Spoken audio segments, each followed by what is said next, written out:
여러분 안녕하세요. 9월 13일 방송을 시작하겠습니다. 비트코인이 3,080만원 자 반등에 나오고 있는데 주봉이기 때문에 박스권에 있는 흐름이죠. 자 8천만원, 8,200만원대 8,300만원 고점을 찍고 8천만원대에서 2천만원 중반대까지 밀렸다가 3천만원대 그 언저리를 왔다 갔다 하고 있어요. 한눈에도 보이시겠지만 고점을 찍고 바닥에서 기고 있다. 그쵸? 한눈에 보이시죠? 살짝 반등 나오고 있는 흐름이에요. 자, 이렇게 떨어졌을 때 세상은 망한 것처럼 언급을 했었죠. 자, 그런데 망하지 않았습니다. 제가 항상 언급드리지만 시장에서 노이즈가 많을 때 항상 여유자금으로 저축의 개념으로 개수를 모아 가시길 바랍니다. 더불어 리플 489원, 약 490원 언저리를 박스권을 지겹게 왔다 갔다 하고 있죠. 리플은 사실 시장과 매크로와 현재 같이 움직이고 소송으로 눌려있는 부분이 있죠. 그러나 추후 큰 흐름에서 끝판왕의 모습을 보일 것이라 생각을 합니다. 그 이유는 제가 이미 수백 번 넘게 언급을 드렸죠. 전세계 CBDC와 리플과 XRP의 금융기관의 상용화와 그 부분의 법정화폐 시스템과 그리고 스위프트에 현재 맞물려주는 그 시스템이 스위프트 2.0 그리고 법정화폐를 대체하는 CBDC 점점 잠식해 나가게 될 것입니다. 그렇기 때문에 마지막에 정말 끝판왕의 모습을 보일 거라 생각을 해요. 4년, 5년을 기어도 단 몇 개월이면 가보지 못한 영역으로 가게 됩니다. 그렇게 바닥에서 기고 있을 때 훌륭한 펀더멘탈, 뛰어난 투자 대상을 여유자금으로 모아가는 원칙은 늘 언제나 유효하다. 그 뒤면에는, 그 이면에는 뭐가 있다? 이 시장은 100배 이상 성장한다. 뛰어난 그런 펀더멘탈에 뛰어난 투자 대상에 비트코인, 이더리움, 리플을 기준으로 한 그 코인 투자 대상에 모아가야 되겠죠? 자, 증시 동향을 살펴보고 가시죠. 코스피는 오늘 2.74, 코스닥은 2.44 상승에 큰 폭의 상승 마감을 하였어요. 자, 이유를 봤더니 아시아 증시는 미국 인플레 둔화 기대감 일제히 상승. 자, 굿모닝 증시 랠리를 펼친 해외 증시 인플레 정점론. 일부 지표들 상에서 인플레가 피크아웃을 치는 것 같다라는 이야기가 나오고 있죠. 그러나 아직까지는 확인이 필요하다. 먼저 가격들이 좀 빠졌던 부분들이 있어요. 그러나 이 부분 또한 자, 그동안에 워낙에 물가 또한 슈팅에 나왔죠. 요 부분이 돌려져 나가야 된다. 요 부분이 돌려져 나가면 뭐가 나오죠? FOMC에서 스탠스의 전환이 확인될 수가 있겠죠. 더불어서 뭐가 나오죠? 이러면 달러의 가격이 자, 슈팅 나왔던 부분이 돌아 나가겠죠. 그럼 뭐가 나오죠? 코인과 주식과 자산시장의 반등이 나올 수밖에 없죠. 그 반대편에 있는 위험 자산에 이렇게 유가, 금리, 환율, 물가, 금리, 환율은 사실 전 세계를 움직이는 기존의 100여 년간의 3대 지표였습니다. 자, 더불어서 제가 어제도 언급을 드렸지만 지금 시장이 반등 나오고 살짝 박스권에 있는 이유는 뭐죠? 108.31 달러 인덱스의 가격이 살짝 내려왔다. 더불어 원달러 환율이 살짝 내려왔다. 즉 신흥국 통화 원화의 강세, 달러의 약세가 있었다. 달러가 꺾이니 원화가 강세가 나왔던 거고요. 그리고 코인 시장의 일부 반등이 나왔던 거고요. 증시가 반등 나오고 있는 부분이다. 그렇게 달러의 가격이 무척 중요하다. 요거를 현재 결정짓는 건 CPI, 소비자 물가 지표를 현재 발표를 앞두고 있죠. 즉 이 이면에 물가가 결정한다. 물가가 뭐를? FOMC의 스탠스를 결정을 한다. 다 맞물려서 연결되어서 움직여 나가는 부분입니다. 해외 증시 다우, 나스닥, S&P 다 1%대 그리고 다우는 0.71 상승 마감했고요. 니케이, 상해, 항생 다 강보합권 그리고 이 아시아 증시가 전반적으로 증시가 양호한 흐름을 보여주었던 그런 하루였습니다. 중요한 건 미국 8월 CPI 전월보다 0.4% 하락한 8.1% 기록할 듯. 자, CPI 발표를 앞두고 있는 부분이에요. 그래서 어떻게 발표될지. 근데 제가 언급드렸죠. 8월 CPI로 인해서 연준의 빅스텝 현재 0.75%가 거의 확실시 되고 있는데 90대 9대 1이죠. 0.5와 중요한 건 이번도 중요하겠지만 더 중요한 건 앞으로다. 금리의 고점 상단 0.75 자이언트 스텝을 끝내고 이제 0.25, 0.5가 프로테이지가 줄어들면서 금리 상단이 가까워져 온다. 그리고 이제 금리 인상 중단과 더불어 금리 인하의 사이클을 내년도 어느 기준점인가 우리는 기다려야 된다. 그리고 경제가 크게 한번 흔들거릴 때 다시 한번 제로 금리와 양적 완화와 질적 완화. 요 사이클을 우리는 기다려야 한다. 다음번 넥스트 사이클. 이게 큰 그림에서 우리가 기다려야 될 그런 사이클이겠죠. 바로 넥스트 사이클의 중심에 있는 리플과 XRP와 중심으로서 나오고 있는 펀더멘털이 뛰어난 그런 기준점에 있는 투자 대상들을 언급드립니다.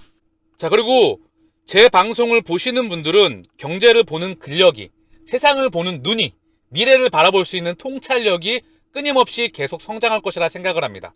자, 먼저 경제를 보게 되면은요. 자, 금리라는 거는요. 돈의 가격이라고 하죠. 금리를 내리면 통화량, 유동성이 늘어난다. 신용 창조에 의해서 금리를 올리면 통화량이 줄어든다.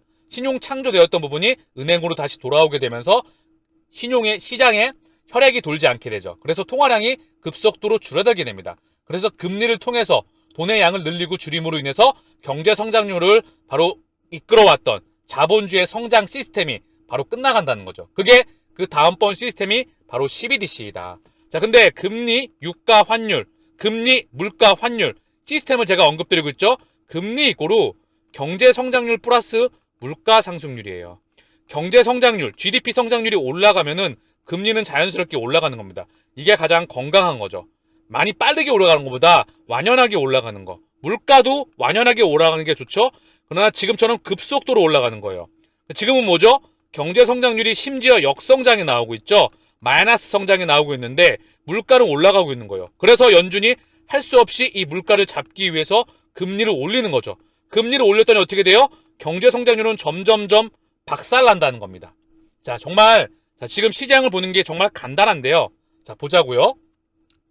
미국 2분기 성장률 상향 조정 마이너스 0.9에서 마이너스 0.6% 찔끔 상향한 거죠.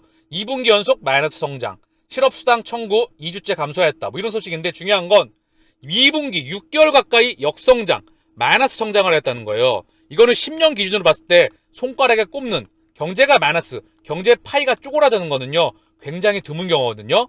그런데 이게 왜 그럴까요? 자, 다시 한번. 왜 지금 경제가 안 좋을까요? 하반기 세계 경제는 스톰, 폭풍이다. 침체, 교역, 오일, 러시아, 통화정책.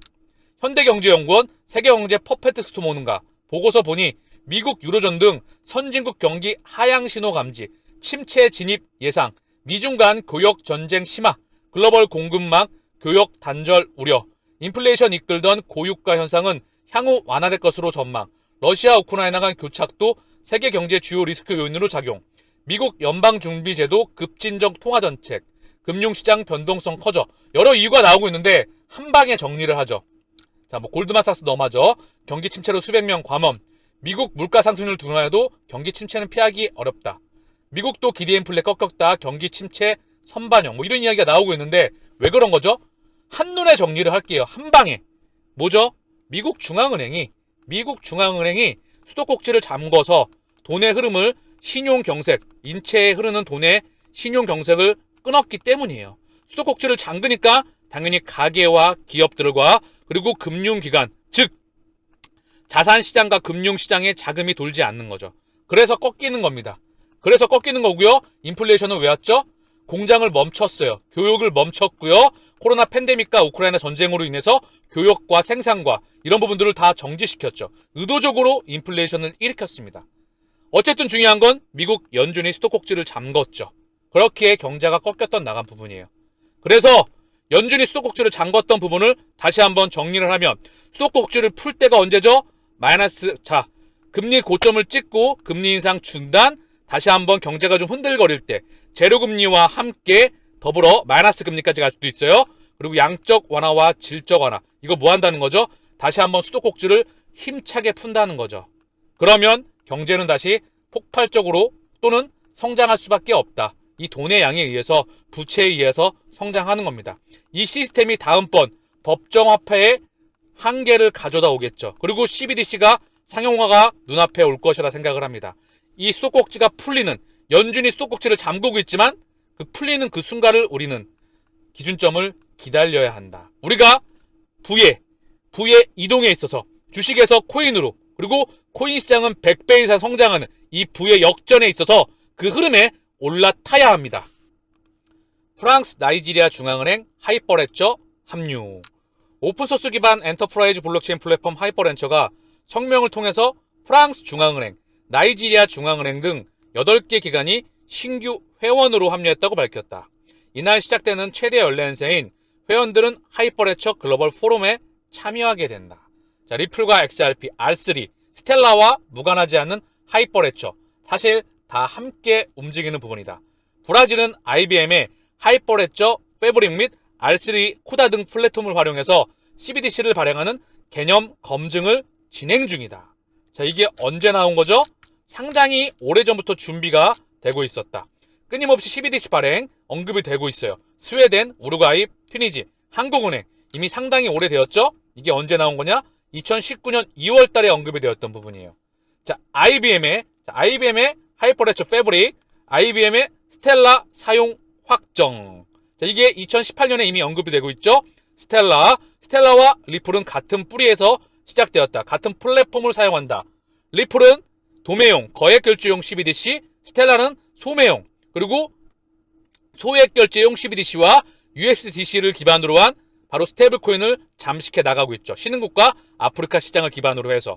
중요한 건 진짜는 리플과 XRP, 물론 스텔라도 나쁘지 않고 좋다고 생각을 합니다. 그러나 각각의 명확한 기준점을 기반으로 해서 확장되어 나간다. 자, 내용을 보게 되면은요.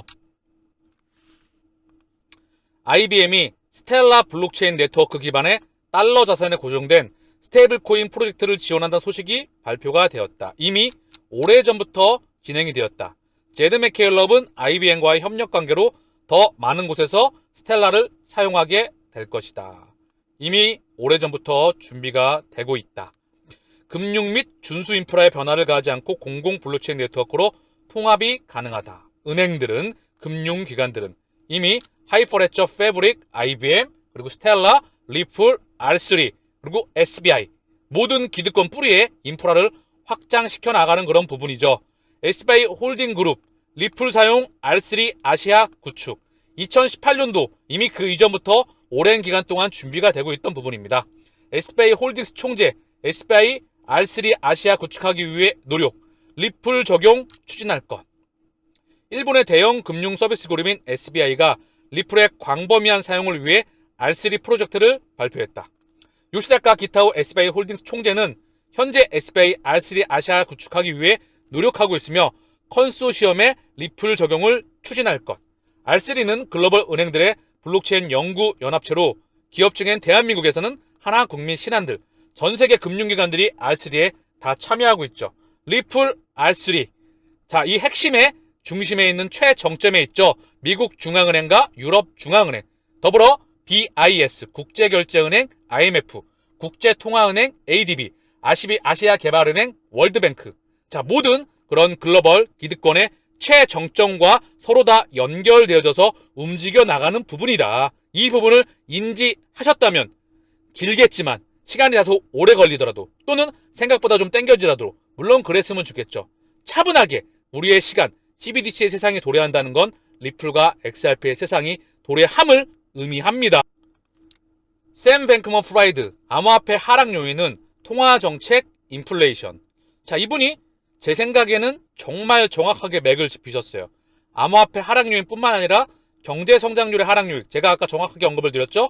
연준이 수도꼭지를 잠갔던 부분이다. 인플레이션은 뭐다? 그동안의 물가 상승률 지난 10년이 넘는 기간 동안 2008년도 이후에 물가 상승률 2% 못 맞췄어요. 코로나 팬데믹 이후 그리고 물가 상승 속도가 가속화가 되었죠. 왜? 전 세계 무역 그리고 락다운, 공장이 멈춰섰죠. 중국의 봉쇄 이런 부분들로 인해서 물가가 급등하게 되었죠. 그리고 우크라이나 전쟁으로 인해서 여기에 기름을 부었기 되면서 엄청난 가속화가 이루어지게 되었습니다. 자, 이 부분이 이 샘 뱅크먼 프라이드 이분이 정확하게 맥을 짚으셨던 부분이에요. 그래서 이 부분 결국 수도꼭지를 풀릴 때 우리는 그때 넥스트 통화 사이클 제가 말씀드렸죠. 10년 기준점에서 막대기로 10년이었다면 2008년도에서 2018년도였죠. 제로금리와 세 차례 왕적 완화 그리고 미국 금리 인상 4회로 인해서 금리 고점을 찍고 10년이 걸렸다면 2020년 코로나 팬데믹 때 제로금리와 양적 완화 그리고 지금 금리 인상을 자이언트 스텝을 시작하고 있죠. 그리고 이미 그 고점에 다가가고 있죠. 그래서 2023년도 기준점에 3년 플러스 마이너스 알파의 통화 사이클에 바로 다음번 넥스트 수도꼭지를 푸는 우린 그 순간을 기다려야 한다.